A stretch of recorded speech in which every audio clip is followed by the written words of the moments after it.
श्री राम सीता विरह मिलन के लिए सीता की मनौतियां। श्री रामदास जी कहते हैं, उधर रामचंद्र जी के चले जाने पर सीता अयोध्या में श्री राम का स्मरण करती हुई उनके वियोग से व्याकुल रहा करती थी। क्षण भर भी उनके हृदय को चैन नहीं मिलता था। वे कभी अटारी पर, कभी छत पर और कभी अंगूरों की झाड़ी में अपने वस्त्रभूषण उतार कर बैठी रहती थी। कभी नर्तकियों के नृत्य देखकर जी बहलाना चाहती और कभी रामचंद्र जी की विजय कामना से कार्तवीर भगवान का पूजन करती थी। तुलसी, पीपल आदि के वृक्षों की प्रदक्षिणा करती थी। ब्राह्मणों द्वारा मनु सूक्त का पाठ करवाती थी। कभी पृथ्वी पर गोबर से हनुमान जी की प्रतिमा बनाकर पूजन करती और हर रोज एक अंगुल उनकी पूंछ बढ़ाया करती थी। रामचंद्र जी की जय के लिए ब्राह्मणों द्वारा 100 रुद्रों का पाठ करवाती और दुर्गा जी की पूजा करवाती थी। गणेश, मारुति तथा शिव इनको जल में बिठलाकर दरवाजे बंद कर लेती, फिर खिड़की से उन पर जलधारा डाला करती थी। रामचंद्र जी के मंच पर कार्तवीर के यंत्र स्थापित करके सदा सर्वदा उनका पूजन करती थी। कभी सहेलियों में बैठी बैठी अपने अलंकारों को फेंक देती और सखियां उन्हें फुवारे के पास ले जाकर सुलाने की चेष्टा करती, फिर भी निंद्रा नहीं आती थी। कभी अटारी पर बैठे हुए कौवे को देखकर सीता कहने लगती, यदि मुझे शीघ्र रामचंद्र जी के दर्शन होने वाले हो तो हे कौवे, तू यहाँ से उड़ जा, नहीं तो बैठा रहे। सीता की बात सुनकर कौवा उड़ जाता। उससे सीता के हृदय को बहुत कुछ ढांढस बन जाया करता था। इसके बाद सीता पवन से कहती, हे पवन, तुम पहले रामचंद्र जी का स्पर्श करके मुझे स्पर्श करो तो बड़ा उपकार हो। रात्रि के समय कभी कभी चंद्रमा से विनय करती, हे चंद्रदेव, तुम अपनी ठंडी किरणों से रामचंद्र जी के शरीर का स्पर्श करके उन सुखदायिनी किरणों को मेरे पर डालो।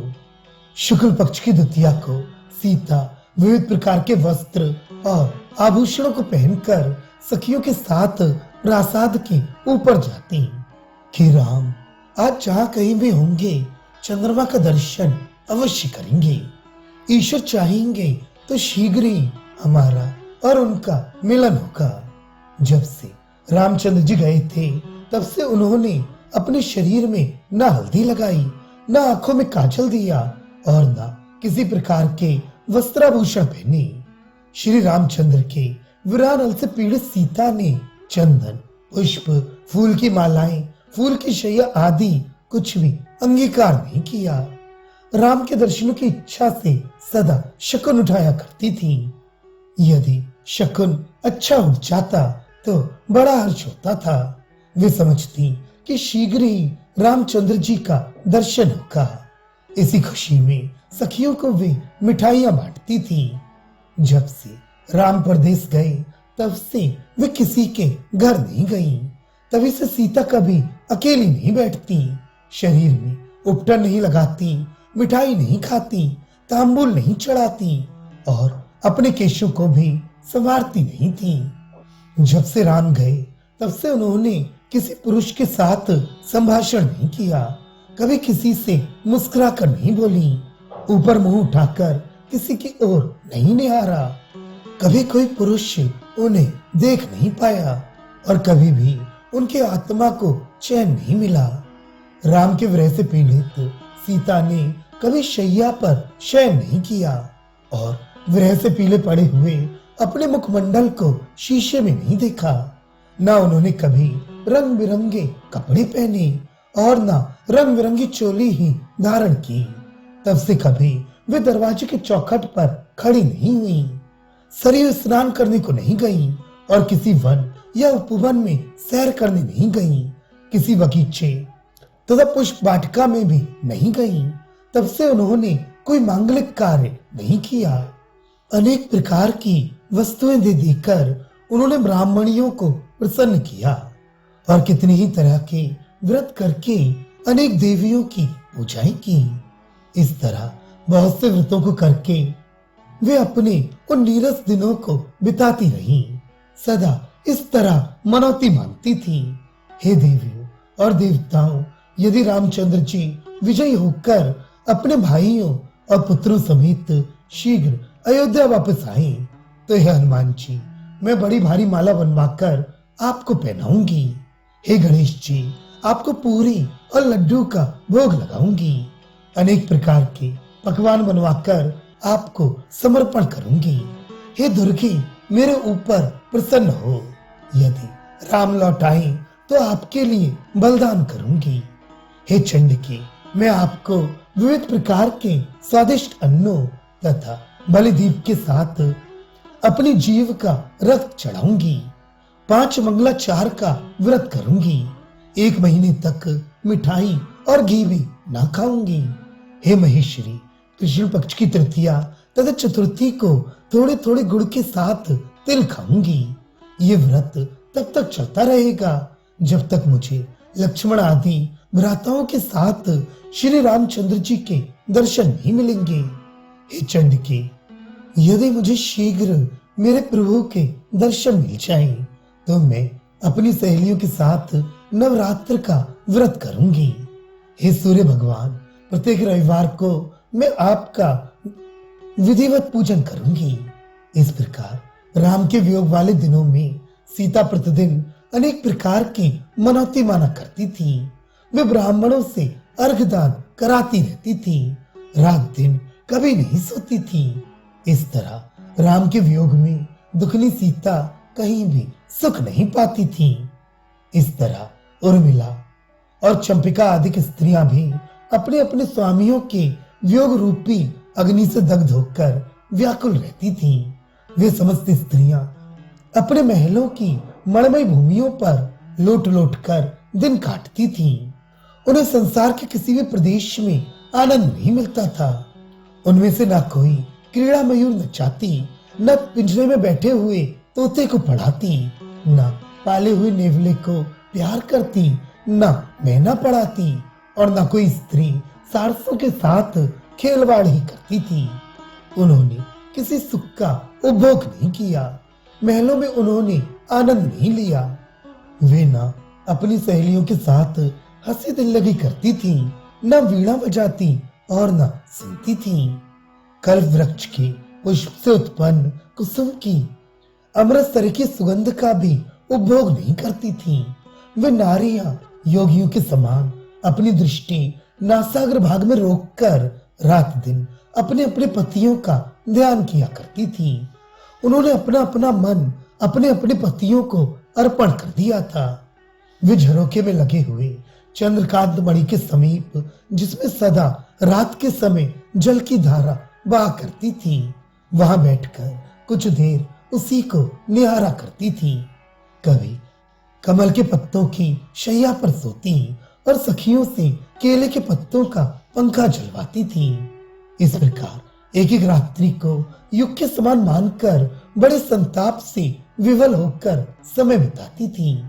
जब सीता इतनी कठिन यंत्रणा भोग रही थी, उसी समय गरुड़ और हनुमान जी वहां आ पहुंचे। सहसा सीता की बाईं आंख तथा भुजा फड़कने लगी। इसे शुभ शकुन मानकर वे अपने मन में कुछ प्रसन्न हुई। थोड़ी देर बाद गरुड़ और हनुमान जी राजसभा में बैठे हुए युग केतु के पास पहुंचे और उन्होंने राम का संदेश सुनाया। उसे सुनकर युग केतु ने सीता को बतलाया और राम के आज्ञानुसार सीता उसी दिन कुछ ब्राह्मणों, पुरोहितों तथा अग्नि को साथ लेकर गरुड़ पर जा बैठी। ये एक नियम है कि स्त्री बिना अग्नि के अपने गांव की सीमा को लांघकर कहीं नहीं जाती। अग्नि को साथ ले लेने से वह दोष नहीं रहता। दूसरे एक जगह शास्त्र ये भी आज्ञा देता है कि यदि किसी प्रकार के खतरे का अवसर आ जाए तो अग्नि को साथ लेकर वह प्रवास भी कर सकती है। यदि उस समय वह पति से वियुक्त हो तो उसको ऐसा करने पर कोई दोष नहीं लगता। मृत्युलोक निवासियों तथा ब्राह्मणों को चाहिए कि वे देवताओं का अनुकरण न करें। अस्तु सीता गरुड़ पर सवार हुई हनुमान जी सीता की रक्षा करने लगे और सीता रास्ते के अनेक देशों को देखती हुई लंका की तरफ चली। इस प्रकार बहुत शीघ्र लंका में पहुंचकर उन्होंने देखा कि रामचंद्र जी वहां कल्प वृक्ष के नीचे बैठे हुए हैं। वहां पहुंची तो उतरकर उन्होंने रामचंद्र जी को प्रणाम किया। राम ने कहा, सीते, मैं देखता हूं कि तुम्हारा मुंह कुमलाया हुआ है और शरीर दुर्बल हो गया है। राम की बात सुनकर मुस्कुराती हुई सीता लज्जा के साथ कहने लगी, हे स्वामी, ये सब आपके विरह का प्रभाव है। मुझे न नींद आती है, न जाग ही पाती हूँ और न खाती पीती हूँ। आपसे वियुक्त होकर योगिनी के समान सदा आपका ध्यान किया करती हूँ। निंद्रा की दरिद्र मेरी आंखें स्वप्न में आपके ही मुख को देखा करती हैं, उसी में इनको आनंद मिलता है। आपके मुख का प्रतिनिधि स्वरूप चंद्रमा भी उदित होता है तो मुझे अच्छा नहीं लगता। संताप को दूर करने की कामना से भी उसकी ओर निहारने को मन नहीं करता। यद्यपि तुम्हारी ही बोली की तरह कोकिल की बोली होती है, किंतु वह भी सुनने की इच्छा नहीं होती। उसके बोल कानों को शूल के समान लगते हैं। यद्यपि तुम्हारे अंगों के स्पर्श के समान ही मधुर धूप के सुगंध से मिली वायु भी है, किंतु उसका भी मैंने कभी आलिंगन नहीं किया। आपकी विजय के लिए मैं विविध प्रकार के व्रतों और उपवासों को करती रही। आपकी विरागनी से संतप्त होने के कारण कभी मुझे सुख नहीं मिला। इसके अनंतर हंसकर राम ने बार बार सीता को अपनी छाती से लगाया। इसके बाद दूसरे दिन राम ने स्नान किया और सीता को भी स्नान करवाया और सब अस्त्र विद्या, शस्त्र विद्या एवं उनके आवाहन तथा विसर्जन की रीत सिखलाई। कहने का तात्पर्य ये कि उन्होंने थोड़े ही समय में सीता को समस्त धनुर्वेद की शिक्षा दे दी। राम की आज्ञा से लक्ष्मण ने रथ तैयार किया। उस रथ का दारुक सारथी था। विविध प्रकार के अस्त्र शस्त्र एवं गदा पद्म उसमें रखे थे और रथ के ऊपर गरुड़ से अंकित पताका फहरा रही थी। उसमें शैव्य, सुग्रीव, मेघ पुष्प और बलाक नाम वाले 4 घोड़े जुटे हुए थे। उस पर बढ़िया चक्र लगा था और स्वर्ण के दंड लगे 2 सफेद चमर रखे हुए थे। उस रथ में जगह जगह स्वर्ण की कीलें लगी हुई थी। इस प्रकार उस सुसज्जित रथ को देखकर राम ने सीता से कहा, सीते, अब तुम इस रथ पर बैठकर मूलकासुर को मारो। सीता ने राम की बात अंगीकार की और अपनी तामसी छाया को प्रेरित किया। उस तामसी छाया रूपणी सीता ने बार बार राम की प्रदक्षिणा की और घर घर शब्द करते हुए रथ पर जा बैठी। उसी समय राम के द्वारा प्रेरित वानर लंका में पहुंचे और उन्होंने मूलकासुर के हवन कर्म से विचलित कर दिया। फिर लौटकर वे वानर राम के पास पहुंचे और सब समाचार सुनाया। उधर मूलकासुर कुपित होकर रथ पर जा बैठा और संग्राम के लिए चल पड़ा। जाते जाते रास्ते में एक जगह उसका मुकुट माथे से खिसककर जमीन पर गिरा और वह स्वयं भी फिसल कर गिर पड़ा। फिर भी वह लौटा नहीं, उसी गर्व के साथ रणभूमि में पहुंचा। इधर सीता भी रथ पर बैठी और अपने लक्ष्मण आदि वीर सैनिकों के साथ रणभूमि की ओर चल पड़ी।